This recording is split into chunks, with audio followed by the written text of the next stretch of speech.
বাবা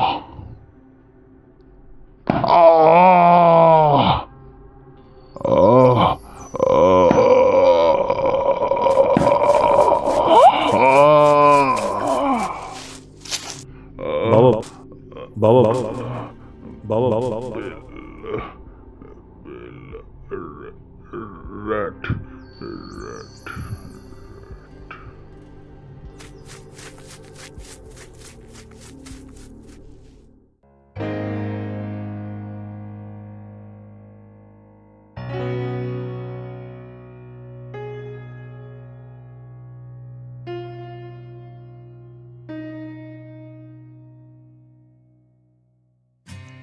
নমস্কার, এখন স্টোরি টাইমে আপনাদের সকলকে স্বাগত। আজ আপনারা শুনবেন স্যার আর্থার কোনান ডয়েলের লেখা শার্লক হোমসের নতুন কাহিনী দ্য বসকম্ব ভ্যালি মিস্ট্রি, অবলম্বনে বসকম্ব ভ্যালি রহস্য। বসকম্ব ভ্যালি রহস্য অর্থাৎ বসকম্ব ভ্যালি মিস্ট্রি প্রথম প্রকাশিত হয় 1891 সালে অক্টোবর মাসের স্ট্যান্ড ম্যাগাজিনে। বাস্তবে এই নামে কোনো শহর বা অঞ্চল ইংল্যান্ডে নেই। এটি স্যার আর্থার কোনান ডয়েলের সম্পূর্ণভাবেই কল্পনাপ্রসূত। আজ গল্প পাঠে মানে ওয়াটসনের চরিত্রে রয়েছেন রাজ চট্টোপাধ্যায়, আর শার্লক হোমসের চরিত্রে আমি জয়দীপ গঙ্গোপাধ্যায়। অন্যান্য চরিত্রে কণ্ঠ দিয়েছেন ইন্দ্রনীল রায়, অতনু ভট্টাচার্য, সোমা মিত্র, মৌসুমী ঘটক, সমিত ঘোষ এবং রাজা সর্দার। গল্পের পোস্টার এবং সাউন্ড ডিজাইনে জয়ফোর ক্রিয়েশন। সমগ্র পরিকল্পনা এবং পরিচালনায় জয়দীপ গঙ্গোপাধ্যায়। আজকের অডিও স্টোরিটি প্রযোজনা করেছে টিম এখন স্টোরি টাইম।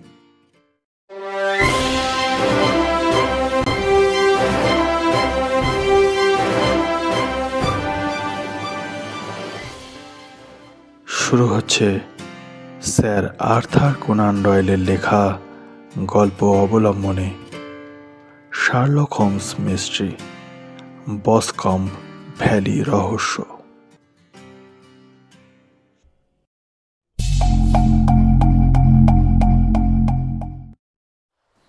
সকালবেলা হোমসের টেলিগ্রামটা যখন এলো, আমি তখন বউকে নিয়ে ব্রেকফাস্ট খেতে বসেছি। টেলিগ্রামটা খুলে পড়লাম। ওয়াটসন, দিন দুয়েকের জন্য বসকম্ব ভ্যালি যাবে নাকি? এইমাত্র টেলিগ্রাম পেলাম, তলব পড়েছে সেখানে যাবার। প্যাডিংটন থেকে 11:15 ট্রেন আছে, যাবে তো চলে এসো। স্ত্রীর উৎসাহে সেখানে যাওয়াই ঠিক করলাম। আফগানিস্তানে সামরিক জীবনে একটা জিনিস খুব ভালো রপ্ত করেছি। ঝট করে জিনিসপত্র গুছিয়ে নিয়ে রওনা হতে পারি। তাড়াতাড়ি তৈরি হয়ে নিয়ে যথাসময় স্টেশনে পৌঁছে দেখলাম প্ল্যাটফর্মে শার্লক হোমস পায়চারি করছে। ৮-৬০ ধূসর পোশাকে দীর্ঘ রোগা শরীরটা আরো তাল ঠেঙা দেখাচ্ছে। Attention please. Paddington to Boscombe Valley Express is coming at the platform number 23A. Passengers are requested to report 10 minutes before the departure to avail the train. Thank you and happy journey. Attention please. Paddington to Boscombe Valley Express is coming. দুজনেই উঠে বসলাম ট্রেনে। কামরায় আমরা ছাড়ার কেউ নেই, ফলে সুবিধেই হলো। তন্ময় হয়ে একগাদা কাগজ পড়ে চলল হোমস। মাঝে মাঝে কি সব টুকে নিতে লাগলো। তারপর দলা পাকিয়ে কাগজের তাড়া বাঙ্কের ওপর ছুঁড়ে দিয়ে বলল, হ্যাঁ ওয়াটসন, এই কেসটা সম্পর্কে কিছু শুনেছো নাকি? কোনো কাগজই পড়ে নিয়ে কদিন। কেসটা দেখে আপাত দৃষ্টিতে মনে হচ্ছে খুব সহজ, তবে সেই জন্যই কিন্তু ওটা ততটাই জটিল, বুঝলে? ধাঁধায় ফেললে দেখছি। কিন্তু ওয়াটসন, কথাটা একদম খাঁটি কথা। দেখো, যে কেসটা তুমি দেখবে বেশ চোখে পড়ার মতো, মানে জটিল মনে হবে, সেইটাই জানবে জলের মতো সোজা।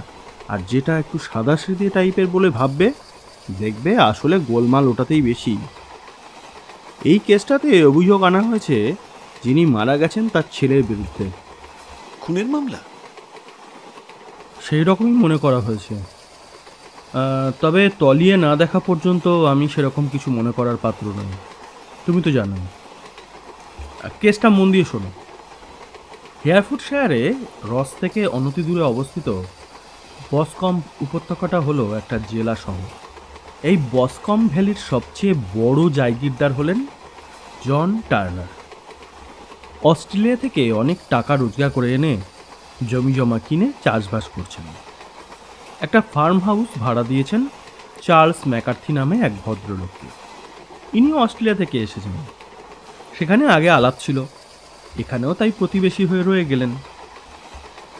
টার্নারে টাকা পয়সা বেশি থাকলেও সেটা মেলামেশার পক্ষে অন্তরায় হলো না।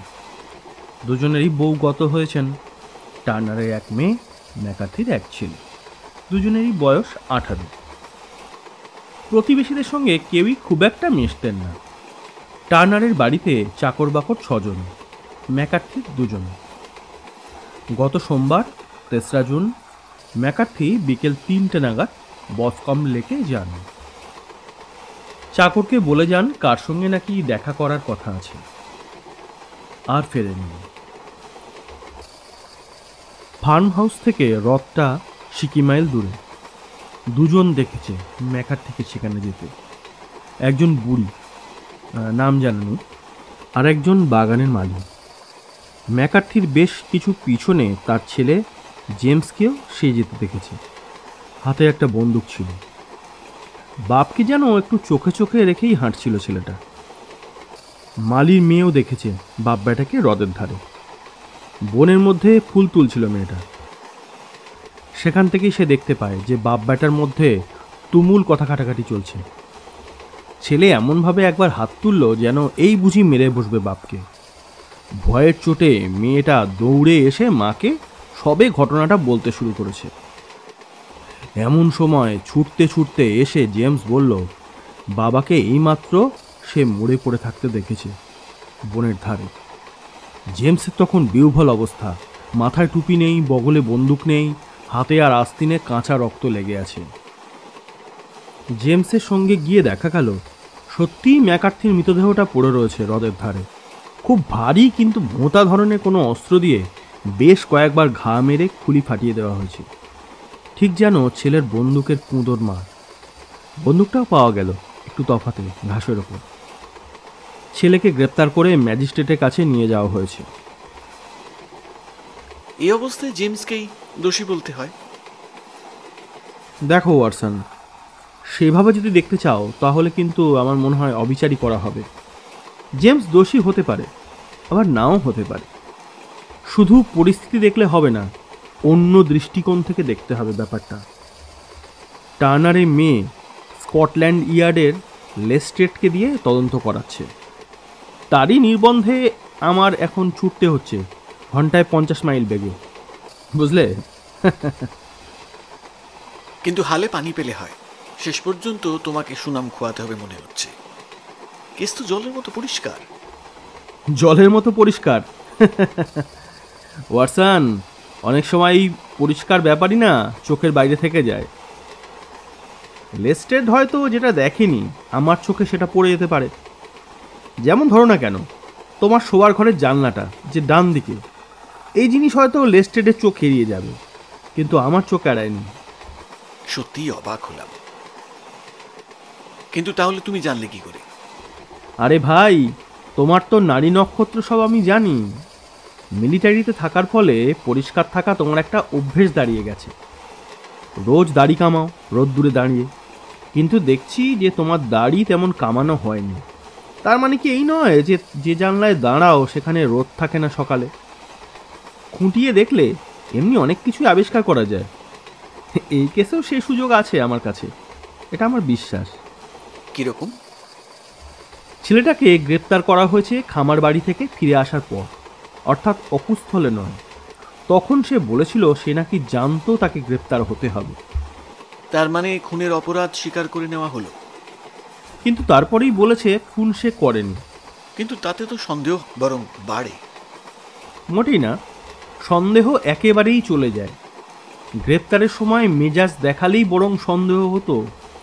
দেখো, পাগলকে পাগল বললেই সে রেগে যায়, কিন্তু বাপের সঙ্গে কথা কাটাকাটির পরেই বাপ খুন হয়েছে। সুতরাং যে কেউ বলবে যে খুনি সেই, এই সোজা কথাটা সোজাভাবে যে বলতে পারে, বুঝতে হবে তার মনে পাপ নেই। কিন্তু ফাঁসি কি আটকানো যায়? অন্যায় সন্দেহতেও অনেকেই আগে ফাঁসিতে ঝুলেছে। ছেলেটি কি বলে? এই দেখো, এই কাগজটা পড়লেই বুঝবে। বলে কাগজের তাড়ার একটা জায়গা আমাকে দেখিয়ে দিল হোমস। জেমস ম্যাকার্থি গ্রেপ্তার হওয়ার পর বিবৃতি দিয়েছিল। এটা সেই জবানবন্দি। সে বলেছে, 3 দিন পরে বাড়ি ফিরে দেখলাম বাবা বাড়ি নেই। একটু পরে গাড়ির আওয়াজ শুনে দেখলাম বাবা ফিরেছে, কিন্তু গাড়ি থেকে নেমেই হনহন করে ফের বেরিয়ে গেলেন।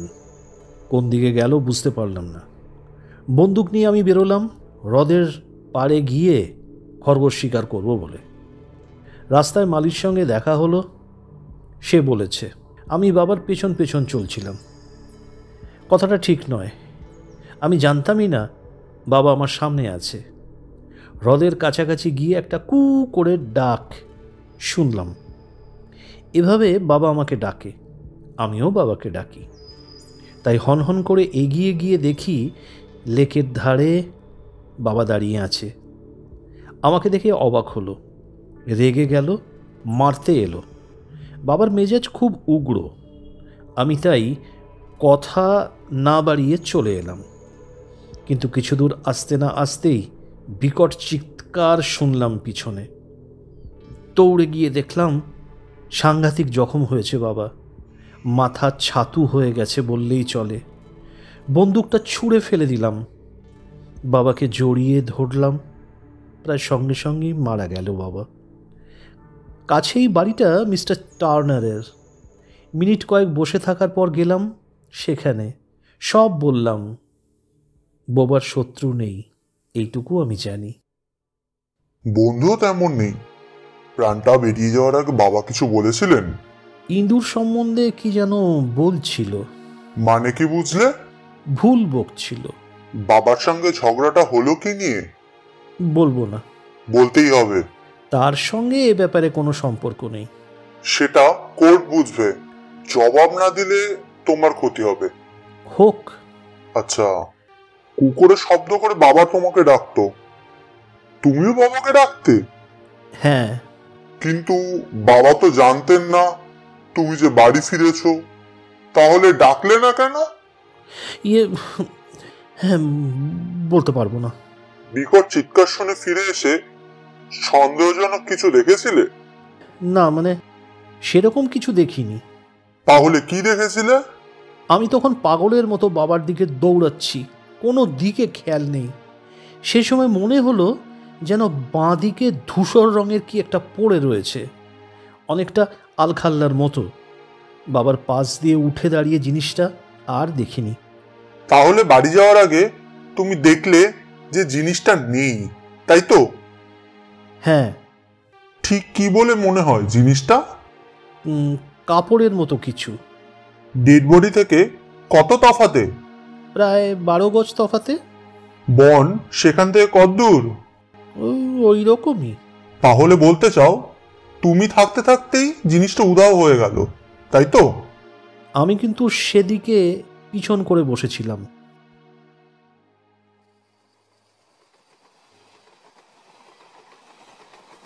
যেটা এখানেই শেষ। পড়া শেষ করে বললাম, টার্নার ঠিক ঠিক পয়েন্টেই চেপে ধরেছে। 1, বাবা তাকে দেখেনি, অথচ ডাকলো কেন? 2, ঝগড়ার বৃত্তান্ত চেপে যাওয়া। 3, মরবার সময় ইঁদুর সম্বন্ধে কথা বলেছিলেন ম্যাকার্থি। মানেটা ছেলে বোঝেনি। হোমস হাসি মুখে বললে, যে অসঙ্গতিগুলো দেখে তুমি আর টার্নার খড়গহস্ত হয়েছ ছেলেটার ওপর, সেগুলোই কি ওর সত্যি কথা বলার প্রমাণ? পুরো ব্যাপারটা বানিয়ে বলার মতো কল্পনা শক্তি যদি ওর থাকতো, তাহলে ওই 3টে অসঙ্গতি চাপাচুপি দিয়ে চমৎকার 3টে গল্প বানিয়ে শোনাতে পারত। দেখো, মিথ্যে যে বলে সে কি গল্পের মধ্যে সন্দেহের বীজ রেখে একটা উদ্ভট অসঙ্গতি শোনাতে চায়? না হে, ছেলেটা সত্যি কথাই বলেছে। যাকগে, এখন আর এসব নিয়ে কোনো কথা নয়। এই বইটা পড়তে বসলাম, 20 মিনিটে সুইন্ডেনে পৌঁছে লাঞ্চ খাবো, ব্যাস।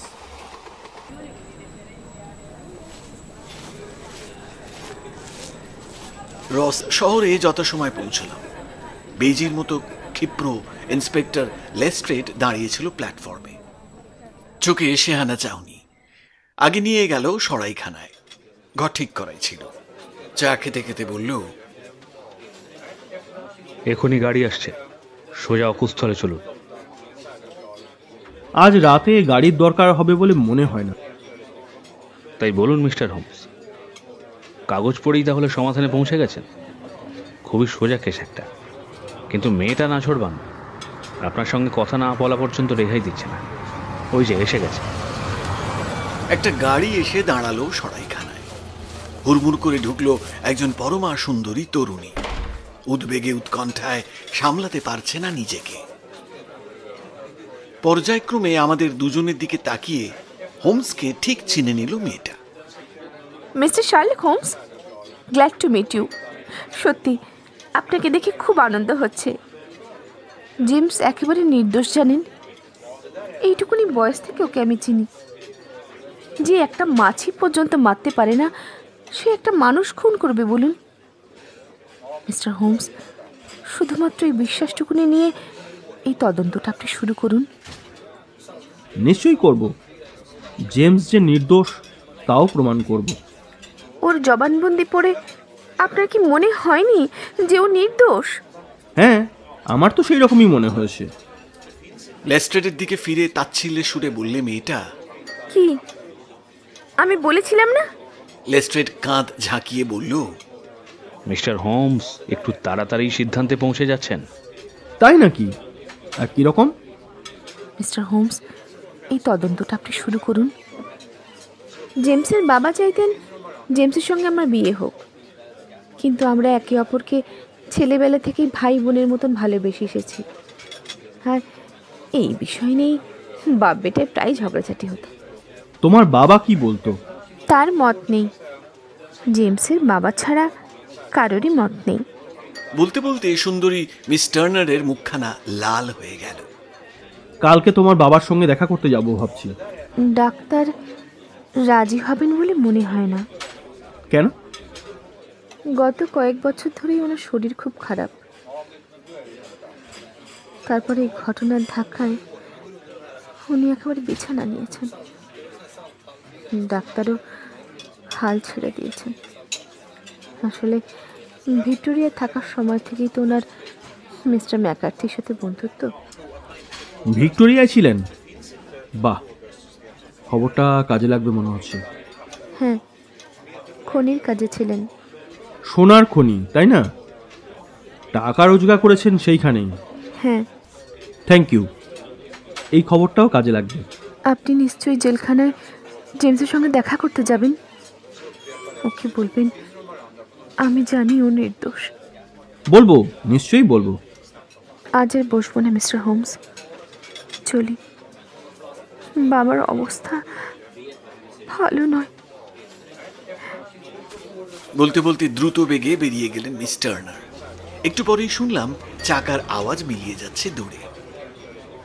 গম্ভীর গলায় লেস্ট্রেড বললে, কাজটা ভালো করলেন না মিস্টার হোমস, মিথ্যে আশা দিলেন মেয়েটাকে।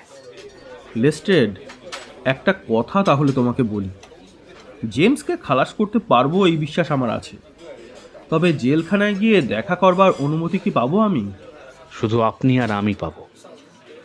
তাহলে চলো বেরিয়ে পড়া যাক। ট্রেন পাওয়া যাবে? পাবেন। ওয়াটসন, ঘন্টা দুয়েকের মধ্যে ফিরছি আমি।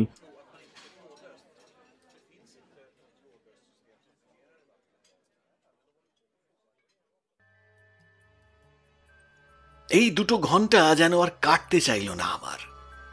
ওদেরকে ট্রেনে তুলে দিয়ে একটু এদিক ওদিক ঘুরে সরাইখানায় ফিরলাম। চটকদার উপন্যাস পড়বার চেষ্টা করলাম, কিন্তু মন চলে আসতে লাগলো খুনের রহস্যে। বিরক্ত হয়ে বই ফেলে ভাবতে বসলাম। হোমসের খাতিরেই যদি ধরি ছেলেটা সত্যি বলছে, তাহলে সে বাবার কাছ থেকে চলে আসার সময় থেকে আরম্ভ করে বাবার চিৎকার শুনে ফিরে যাওয়া পর্যন্ত সময়ের মধ্যে ভয়ানক কিছু একটা ঘটেছিল। আবার বাবার কাছ থেকে পেছন ফিরে বসে থাকার সময়ও কেউ সেখানে এসে পেছন থেকে ধূসর জিনিসটা সরিয়ে নিয়ে গেছে। ভারী আশ্চর্য ব্যাপার তো। জিনিসটা কি? খুনির পোশাক। আমি নিজে ডাক্তার, কাজেই আঘাতের ধরনটা অনুধাবন করতে গিয়ে দেখলাম চোট লেগেছে খুলির পেছনকার বাঁ দিকের হাড়ে, গুঁড়িয়ে গেছে গুরুভার অস্ত্রের আঘাতে। অথচ ছেলেটিকে দেখা যাচ্ছে বাপের মুখোমুখি দাঁড়িয়ে ঝগড়া করতে। অবশ্য এই যুক্তির কোনো মানে নেই। বাপ পেছন ফিরতেই হয়তো হাতিয়ার চালিয়েছিল জেমস, কিন্তু মরবার আগে ঠিক ইঁদুর নিয়ে বিড়বিড় করতে গেলেন কেন মিস্টার ম্যাকার্থি? এ সময় আচমকা আঘাতে কেউ তো আবল তাবল বকে না। কি বলতে চেয়েছিলেন ভদ্রলোক? হোমস একা ফিরল অনেক দেরিতে। লেস্ট্রেড শহরে থেকে গেছে। ধপ করে বসে পড়ে বলল, অকুস্থলে পৌঁছানোর আগে বৃষ্টি আরম্ভ হয়ে গেলে মুশকিলে পড়ে যাব। যাক, জেমসের সঙ্গে দেখা হলো জেলখানায়, বুঝলে? কি মনে হলো? অন্ধকারে কোনো আলো দেখাতে পারলো জেমস? একেবারেই না। প্রথমে মনে হয়েছিল খুনিকে আড়াল করবার চেষ্টা করছে, পরে দেখলাম নিজেই ভেবাচাকা খেয়ে বসে আছে। খুব একটা চৌকস ছেলে না, তবে সুদর্শন, আর মনটাও পরিষ্কার। মিস টার্নারের মতো মেয়েকে যে ছেলে বিয়ে করতে চায় না, তার পছন্দেরও খুব একটা তারিফ করা যায় না। ওহে, ওর মধ্যেও একটা হৃদয় বিদারক ঘটনা রয়েছে। ছোকরা বোর্ডিং স্কুলে থাকার সময়ে ব্রিস্টলের একটা হোটেলের মেয়ের পাল্লায় পড়ে, তাকে রেজিস্ট্রি করে বিয়ে পর্যন্ত করেছে। বোকা আর কাকে বলে বলো? কাউকে কথাটা বলাও যাচ্ছে না। এদিকে বদমেজাজি বাবার কাছে ধমক খেতে হচ্ছে মিস টার্নারকে বিয়ে করতে চাইছে না বলে। হাত পা ছুঁড়ে লেকের পাড়ে প্রতিবাদ জানিয়েও লাভ হয়নি। সত্যি কথাটা বললেই তো বাড়ি থেকে বের করে দেবে বাবা। গুমড়ে গুমড়ে তাই মরছে। 3 দিন স্ত্রীর সঙ্গে ব্রিস্টলে কাটিয়ে বাড়ি ফেরবার পরপরই বাবার খুন হয়ে গেল। কাগজে খবরটা পড়ল হোটেলের মেয়েটা। জেমসের ফাঁসি হবে বুঝতে পেরেই নিজে থেকেই কেটে পড়েছে। চিঠি লিখে জানিয়েছে ওর আগের স্বামী বর্তমান, কাজেই জেমসের সঙ্গে তার আর কোনো সম্পর্ক নেই। কি বুঝলে? বেশ তো, জেমস যদি খুন না করেই থাকে তাহলে করলোটাকে? ওয়াটসন, দুটো ব্যাপার নিয়ে তোমাকে একটু ভাবতে বলবো। নাম্বার 1, জেমসের বাবা জানতেন না যে তার ছেলে বাড়ি ফিরেছে, তা সত্ত্বেও তিনি কু করে ডেকেছিলেন কেন? আর 2 নম্বরটা হলো, লেকের পাড়ে যার সঙ্গে দেখা করতে যাচ্ছিলেন তার বাবা, তিনি আর যেই হন তার ছেলে নন, কারণ উনি জানতেন ছেলে এ তল্লাটেই নেই। তাহলে সে কে? কি ওয়াটসন, মাথায় কিছু ঢুকলো তোমার? যাকগে, আজ আর এ নিয়ে কোনো কথা বলবো না। এরপর আর কোনো কথা হলো না। সকালবেলা গাড়ি নিয়ে এলো লেস্ট্রেড। বাইরে নির্মেঘ নির্মল আকাশ। রাতেও বৃষ্টি হয়নি। খামার বাড়ির দিকে রওনা হলাম আমরা। যেতে যেতে লেস্ট্রেড বললে, মিস্টার টার্নার আর বাঁচেন কিনা সন্দেহ। অনেক বয়স হয়েছে নাকি ওনার? 60 বছর তো বটেই। শরীরের ওপর অনেক অত্যাচার করেছেন বিদেশে থাকার সময়। এমনিতেই কাহিল ছিলেন, বন্ধু ম্যাকার্থির মৃত্যুতে একেবারে ভেঙে পড়েছেন। বন্ধুর জন্য কম করেননি, খামার বাড়ির ভাড়া পর্যন্ত নেন না। বটে, গুড নিউজ। বিনা ভাড়াই শুধু থাকতেই দেননি, আরও অনেক উপকার করেছেন ম্যাকার্থির। 5 জনে একই কথা বলেছে। তাই নাকি? কিন্তু একটা ব্যাপারে কি তোমার খটকা লাগেনি লেস্ট্রেড? কি বলুন তো? এত উপকার করা সত্ত্বেও মিস্টার ম্যাকার্থির ছেলের সঙ্গে নিজের মেয়ের বিয়ে দিতে মিস্টার টার্নার রাজি নন, অথচ মিস্টার ম্যাকার্থি বিয়ের কথা সমানে বলে যাচ্ছেন, যেন খুবই স্বাভাবিক প্রস্তাব। মেয়েটা কিন্তু মিস্টার টার্নারের সব সম্পত্তি পাবে। কি আঁচ করতে পারলে? এই ঘটনার ঠেলাই অস্থির হয়ে পড়েছি। আঁচ করার হেপা আর পোয়াতে পারবো না। তা ঠিক। ঘটনার ঠেলায় তুমি হিমশিম খাচ্ছ, বুঝতে পারছি। গম্ভীর গলা হোমসের। চটে গেল লেস্ট্রেড। আপনি কিন্তু এখনো মরীচিকা দেখছেন, যা ভাবছেন তা নয়। কুয়াশার চাইতে তো ভালো, কি বলো? এই যে ফার্ম হাউস এসে গেছে। বেশ বড় খামার বাড়ি, 2 তলা।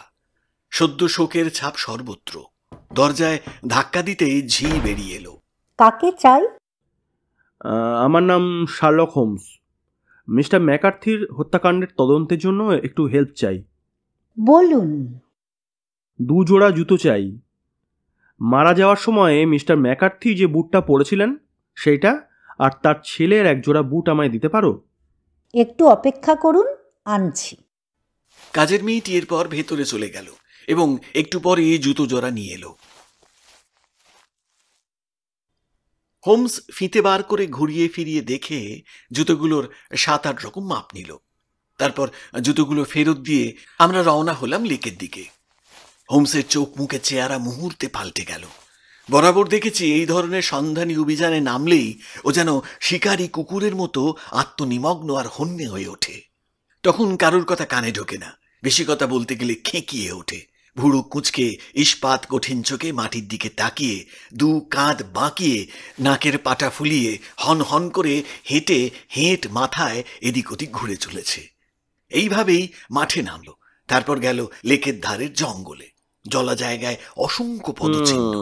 হোমসের নজর সব দিকেই, কখনো জোরে যাচ্ছে, কখনো আস্তে। মাঠটাকেও চক্কর দিয়ে এলো একবার। রকম সকম দেখে অবজ্ঞার হাসি হাসছে লেস্ট্রেড। আমার কৌতূহল কিন্তু বেড়েই চলেছে। শার্লক হোমসকে আমি হাড়ে হাড়ে চিনি। অকারণে সে কিছু করে না, অতএব ব্যাপারটা গুরুত্বপূর্ণ। বসকম লেকটাকে একটা বড়সড় দিঘি বললেই চলে। একদিকে জায়গিরদার মিস্টার টার্নারের বাড়ি, আর একদিকে মিস্টার ম্যাকার্থির খামার বাড়ি। লেক ঘিরে আগাছা, ঘাস, জঙ্গল আর জলাভূমি। এইখানে একটা ঘাস জমির ওপর পাওয়া গেছে মৃতদেহ। বেশ ভিজে জায়গা। হোমস শিকারী কুকুরের মতো আবার দৌড়দৌড়ি আরম্ভ করেছে। অনেক কিছুই দেখতে পাচ্ছে। ঘাস জমির ওপর পায়ের দাগ বিস্তর। হঠাৎ ফিরল লেস্ট্রেডের দিকে। এখানে কি করতে এসেছিলে? দেখছিলাম হাতিয়ারটা যদি পাওয়া যায়। খুব কম্ম করেছো। পায়ের ছাপগুলোর 12টা বাজিয়ে বসে আছো। নিজের পায়ের ছাপেই সব জায়গা ভরিয়ে তুলেছ। উফ, এর চাইতে 1 পাল মোষ এলেও বুঝি এরকম হতো না। সর্বনাশ যা করার করে ফেলেছ। চিনতে পারছো এই জুতোর দাগটা? তোমার জুতো। আর এই যে বনরক্ষক মশাই দলবল নিয়ে কর্তব্য করে গেছেন এখানে। ডেড বডির ধারে কাছে এই 6 থেকে 8 ফুট পর্যন্ত জায়গায় যত পায়ের ছাপ ছিল মারিয়ে দফা রফা করে গেছেন। হ্যাঁ, এই যে অবশেষে 1 জোড়া পায়ের ছাপ পাওয়া গেছে। Very interesting. একদম আলাদা টাইপের দাগ দেখছি। বলতে বলতে ভিজে মাটিতে বর্ষাতি বিছিয়ে উপুর হয়ে শুয়ে পড়ল হোমস। আতস কাচ বার করে মাটির ওপরকার বুটের চিহ্ন দেখতে দেখতে যেন স্বগতোক্তি করে বলল, এই যে এটা হলো গিয়ে ছেলেটার জুতোর দাগ। 2 বার যাতায়াত করেছে, তারপর ট্রেনে দৌড়েছে বলেই গোড়ালির ছাপ প্রায় পড়েনি। চেটোর ওপরেই ভর পড়েছে বেশি। তার মানে ছোকরা খাঁটি কথাই বলেছে। বাপের চিৎকার শুনে দৌড়ে এসেছিল। আর এইখানে পায়চারি করছিলেন মিস্টার ম্যাকার্থি। পাশেই বন্দুকের কুঁদোর দাগ। বাপ বেটা কথা হচ্ছিল এখানে। আরে আরে, ওইটা আবার কি? বুটের মালিক একবার এলো, আবার গেল, আবার এসেছে দেখছি। ও হ্যাঁ, আলখাল্লাটা কুড়িয়ে নিতে এসেছিল। কিন্তু এলো কোত্থেকে? একটু দেখা যাক।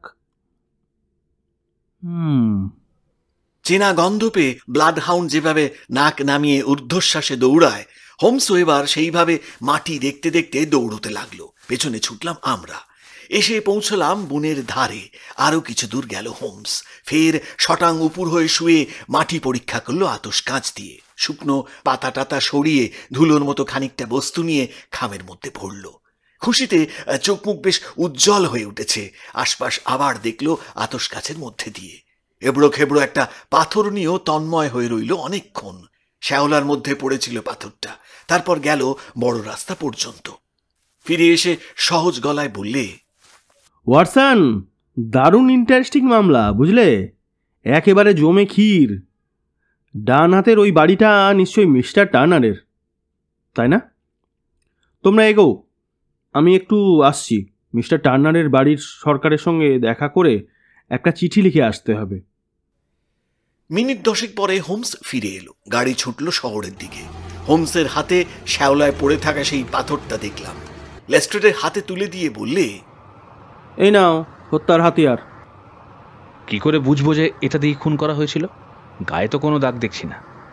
না, সেটা ঠিক যে এটায় কোনো দাগ নেই, কিন্তু এটা যেখানে পড়েছিল তার তলায় ঘাস ছিল। কোত্থেকে তুলে এনে ফেলা হয়েছে তাও দেখতে পাইনি। যে ধরনের চোট দেখা গেছে খুলিতে, এই পাথর দিয়ে সেটা সম্ভব। খুনটা করেছে কে? লেস্ট্রেড খুনি বেশ ঢ্যাঙা, লেফট হ্যান্ডার, মানে যাকে আমরা ল্যাটা বলি। ডান পাটা একটু টেনে টেনে চলে, পুরু সোলের শিকারি বুট পরে, গায়ে ধূসর রঙের আলখাল্লা আছে, আর ইন্ডিয়ান চুরুট খায় নলে লাগিয়ে। পকেটে ভোঁতা পেন্সিল কাটা ছুরি রাখে। আপাতত এতেই তোমার কাজ হয়ে যাবে। হেসে ফেলল লেস্ট্রেড। আদালতে গ্রাহ্য হবে না যা বললেন। কল্পনা দিয়ে কারবার চলে না আমাদের। তাহলে তুমি তোমার পদ্ধতিতে কাজ চালাও, আর আমি আমার পদ্ধতিতে কাজ চালাই। সন্ধ্যের ট্রেনে লন্ডন ফিরবো ভাবছি। সে কি, তদন্ত শেষ না করেই চলে যাবেন? আরে না, সেটা কখন বললাম? পুরো কাজ শেষ করেই যাব। সমস্যার সমাধান? সে তো হয়ে গেছে। খুনিকে? খুনি ওই তো, তোমাকে তো বর্ণনা দিলাম।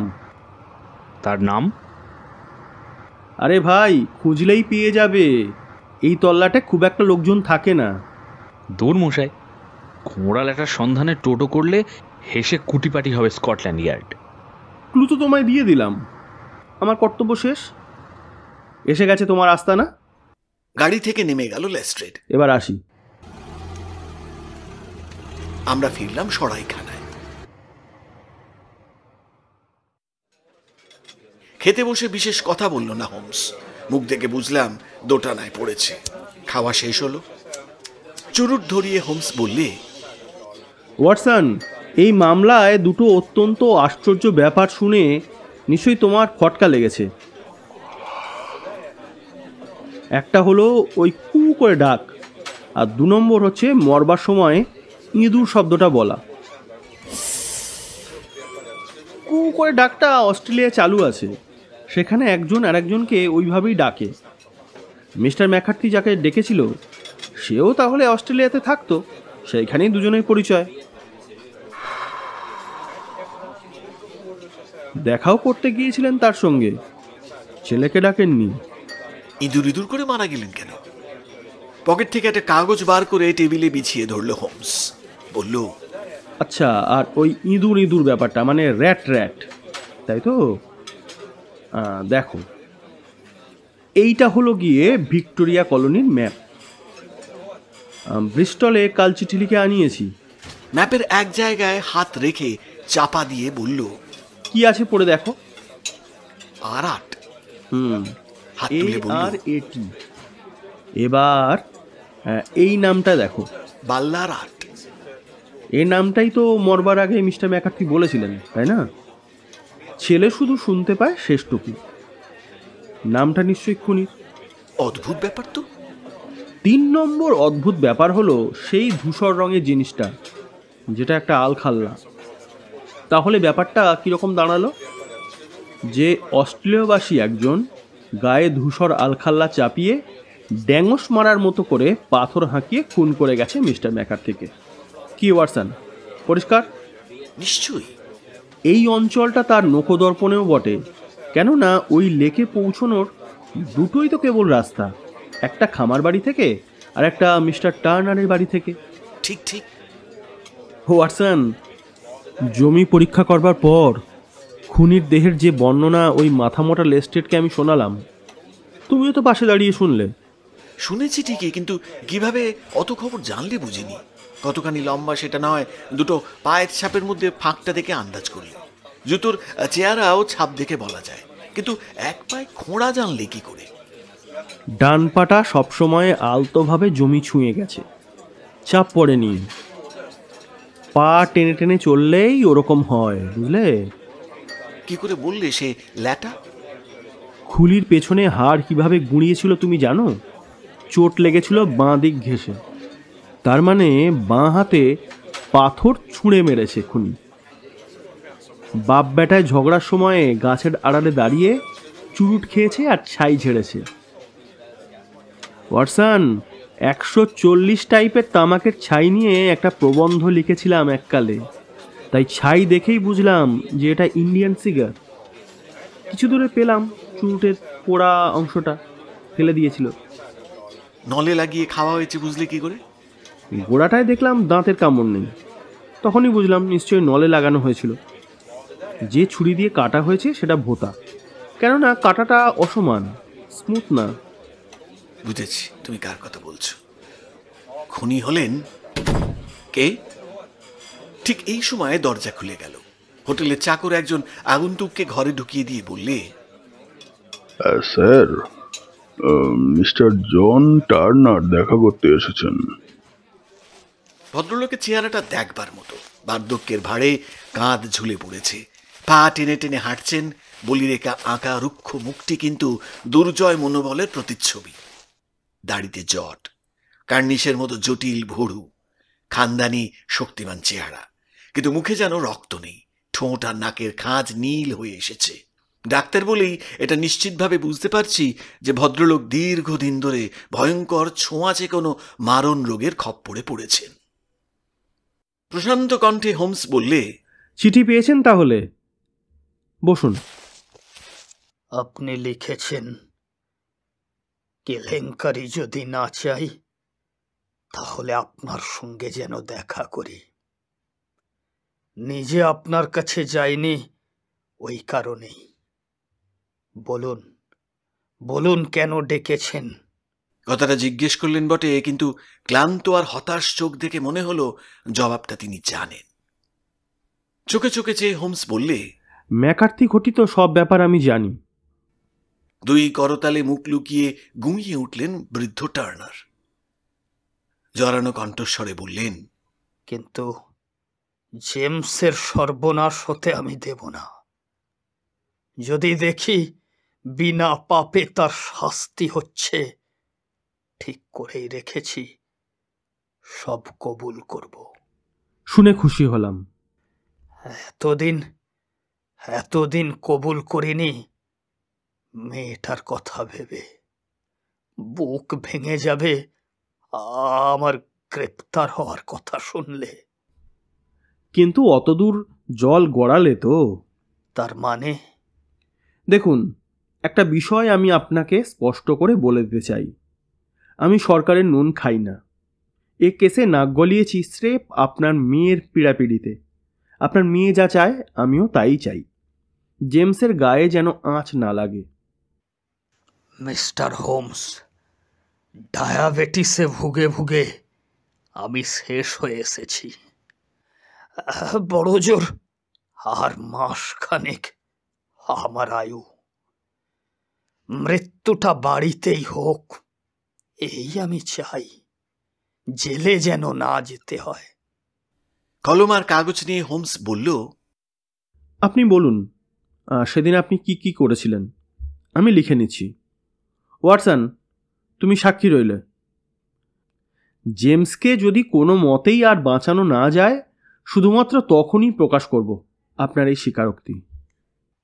শুধু দেখবেন অ্যালিস যেন এই ঘটনা শুনে কষ্ট না পায়। অবশ্য মামলা শেষ হওয়ার আগেই আমি শেষ হয়ে যাব। এই ম্যাকার্থি শয়তানটাকে আপনারা কেউ চেনেন না। গত 20 বছর ধরে সে আমার জীবন বিষিয়ে তুলেছে। 60 দশকের গোড়ার দিকে আমরা ডাকাতি করতাম। রক্ত তখন গরম। অসৎ সংসর্গে মিশে 6 জনের দল গড়লাম। চলন্ত গাড়ি থামিয়ে লুঠতরাজ করেছি। আড়াল থেকে বেরিয়ে এসে ছিনতাই করেছি। বেলারাটের পাষণ্ড জ্যাকের নাম শুনলে শিউরে উঠত ওখানকার মানুষ। একদিন একটা সোনা ভর্তি গাড়ি লুট করলাম। 6 জন পাহারাদারদের 4 জনকে আমরা খতম করলাম। ওরা খতম করলো আমাদের 3 জনকে। ড্রাইভারের কপালে পিস্তল ঠেকিয়ে গাড়ি দাঁড় করালাম। সে কিন্তু আমাকে খুঁটিয়ে দেখে নিয়েছিল। উচিত ছিল মাথাটা তখনই উড়িয়ে দেওয়া। এই লোকটাই হলো ম্যাকার্থি। অত সোনা পেয়ে ভাগ বাটোয়ারা করে আমরা দল ভেঙে দিলাম। আর কুকাজ নয়, এবার সৎ কাজে পুরনো পাপের প্রায়শ্চিত্ত করব। এই মনস্থ করে দেশে ফিরলাম। জমি জায়গা কিনলাম, বিয়ে করলাম, মেয়ে হলো। স্ত্রীর মৃত্যুর পর এই মেয়েই আমাকে সৎ পথে টেনে রেখেছে, ছন্ন ছাড়া হতে দেয়নি। এই সময় একদিন শহরে দেখা হয়ে গেল ম্যাকার্থির সঙ্গে। অবস্থা রাস্তার কুত্তার মতো। ভয় দেখিয়ে সে আমার সবচেয়ে ভালো জমি বিনা ভাড়ায় ভোগ করতে লাগলো। টাকা পয়সা যখন তখন চেয়ে নিত, নইলে পুলিশকে খবর দেবে এই হুমকি দিয়ে চলল সমানে। আমার জীবন দুর্বিষহ হয়ে উঠল। অ্যালিস বড় হওয়ার পর তার নিগ্রহের মাত্রা ছাড়িয়ে গেল। অ্যালিস পাছে আমার অতীতের দুষ্কর্ম জেনে ফেলে, এই ভয়ে আমি সিটিয়ে থাকি দেখে একদিন চেয়ে বসলো অ্যালিসকেই। কিন্তু এইবার আমি বেঁকে বসলাম। ওর নোংরা রক্ত আমার রক্তের সঙ্গে মিশবে, এ কখনোই হতে পারে না। তাছাড়া ওর উদ্দেশ্য আমার সর্বস্ব গ্রাস করা। আমার আয়ু যে ফুরিয়ে এসেছে সে খবরও জানতো। জেমস ছোকরার উপর আমার কিন্তু বৃতৃষ্ণা নেই, কিন্তু হাজার হলেও শয়তান ম্যাকার্থির ছেলে সে। তাই ঠিক করলাম বোঝাপড়া করা যাক। হ্রদের পাড়ে দেখা করার ব্যবস্থা হলো। গিয়ে দেখি ছেলের সঙ্গে তর্ক হচ্ছে ম্যাকার্থির। আড়ালে দাঁড়িয়ে চুরুট খেতে লাগলাম। শুনলাম ছেলেকে বোঝাচ্ছে আমার মেয়েকে বিয়ে করার জন্য। এমন ভাবে খেপাচ্ছে জেমসকে যেন আমার মেয়ে একটা বাজারের মেয়ে। শুনতে শুনতে অন্তরাত্মা পর্যন্ত বিষিয়ে উঠল, মাথার মধ্যে আগুন জ্বলে উঠল। আমার দিন তো ফুরিয়ে এসেছে,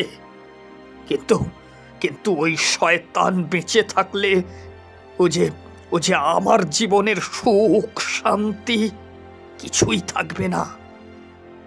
ভাবতে গিয়ে আমার মাথায় রক্ত চড়ে গেল। ঠিক করলাম আর না, ওকে খতমই করব। তাই ওকে খুন করলাম মাথায় পাথর মেরে। মরণ চিৎকার শুনে জেমস এসে পড়বার আগেই আমি পালিয়ে গেলাম। কিন্তু আবার ফিরে আসতে হলো ফেলে যাওয়া ওই আলখাল্লাটা নিয়ে যাওয়ার জন্য। হোমস সব লিখে নিল, ম্যাকার্থিকে দিয়ে সই করিয়ে নিল। তারপর বললে, আপনার বিচারের আয়োজন হবে উপরকার বড় আদালতে। এই আদালতে তাই এই স্বীকারোক্তি আমি পেশ করব না। কিন্তু যদি দেখি বিনা দোষে সাজা পাচ্ছে জেমস, তাহলে তাকে বাঁচানোর শেষ উপায় হিসেবে এই স্বীকারোক্তি আমি কাজে লাগাবো। ততদিন এ লেখা আমার কাছেই থাকবে। আপনি নিশ্চিন্ত থাকতে পারেন, আপনার মৃত্যুর পরেও থাকবে, কেউ জানবে না। আহ, বাঁচালেন। এবার এবার আমি শান্তিতে মরতে পারবো। বলে পা টেনে টেনে সেখান থেকে ধীরে ধীরে বেরিয়ে গেলেন বিশাল দেহী বৃদ্ধ টার্নার। আদালতে স্বীকারোক্তি পেশ করার আর দরকার হয়নি। অন্যান্য প্রমাণের জোরে জেমসকে খালাস করে আনে হোমস। মিস্টার টার্নার এখন পরলোকে। আশা করি তার মেয়েকে নিয়ে সুখে ঘরকন্যা করছে জেমস। আজ ওরা জানে না কি কুটিল ছায়ায় একদিন অন্ধকার হয়ে এসেছিল তাদের অতীত জীবন।